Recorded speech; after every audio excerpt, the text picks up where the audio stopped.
धन्यवाद देना चाहता हूँ। धन्यवाद। नीलेश लंके जी।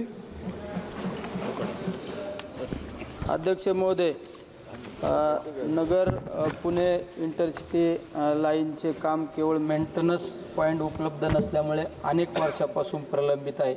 ते लवकरात लवकर सुरू करण्याबाबत एक माझी माहिती आहे। आणि अध्यक्ष महोदय, अतिशय महत्त्वाच्या विषयावर मी या ठिकाणी तुम्हाला सांगू इच्छितो की छत्रपती संभाजीनगर ते नगर ते पुणा तसेच नगर ते कल्याण रेल्वे प्रवास सुरू करण्याबाबतचा विषय। अध्यक्ष महोदय, संभाजीनगर ते नगर आणि पुणे रेल्वे मार्ग अनेक महत्त्वाच्या संबंधित आहे।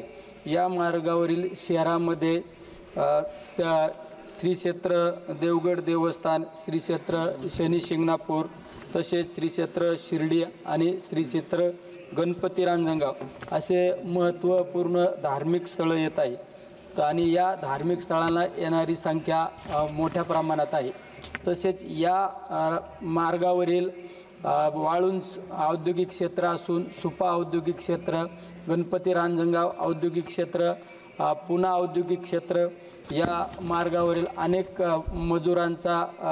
मजुरांचा प्रवास असतो, व्यापारी असतात, धार्मिक स्थळाला जाणाऱ्या भाविकांची गर्दी असते। त्यामुळे हा मार्ग झाल्यास या ठिकाणी प्रवास सुरळीतचा होऊ शकतो।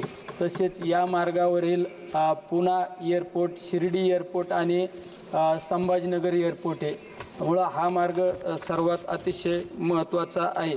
तसेच नगर कल्याण रेल्वे प्रवास सुरू होणंसुद्धा तेवढंच महत्त्वाचं आहे। कारण बीड असू नगर असू या भागातील बहुतांशी लोक मुंबईशी पुण्याशी आपलं कल्याणशी निगडीत असतात, त्यामुळं तो मार्ग पण लवकरात लवकर सुरू करून प्रवाशांना त्या ठिकाणी उपलब्ध करून द्यावा।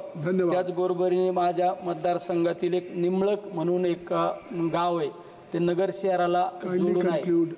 त्या रेल्वे क्रॉसिंगला उड्डाण पुलाची आवश्यकता आहे, कारण 25-30 गावांचा संपर्क त्या ठिकाणी तुटतो। 15 मिनिटांनी एक 25 ते 30 मिनिटं रेल्वे क्रॉसिंगमुळं तो मार्ग बंद असतो। तरी लवकरात लवकर तो उड्डाण पूलसुद्धा सुरू होण्याबाबत आमची मागणी आहे।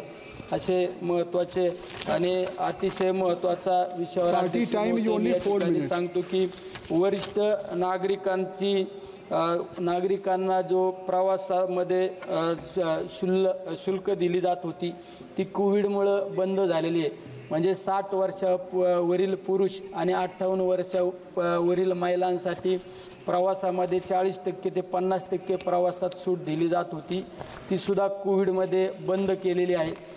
तो प्रवासासाठी ती सूट लवकरात लवकर सुरू करण्यात यावी ही आज माझी विनंती आहे। थँक्यू, बहुत बहुत धन्यवाद।